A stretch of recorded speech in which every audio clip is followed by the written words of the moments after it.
എങ്ങനെയാണ് ചെടികളെ ട്രെയിൻ ചെയ്യുന്നത്?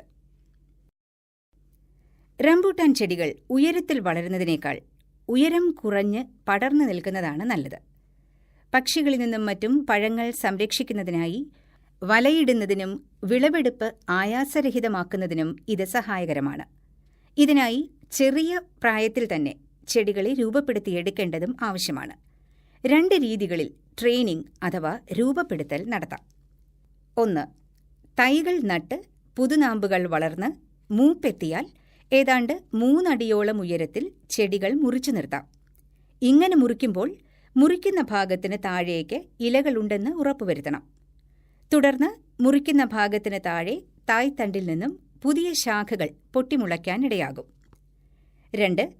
തൈകൾ നട്ട് പുതുനാമ്പുകൾ വളർന്ന് മൂപ്പെത്തിയാൽ ഏതാണ്ട് 3 അടിയോളം ഉയരത്തിൽ നിന്ന് ശാഖകൾ വളരാൻ തക്കവണ്ണം വളച്ചു നിർത്താം.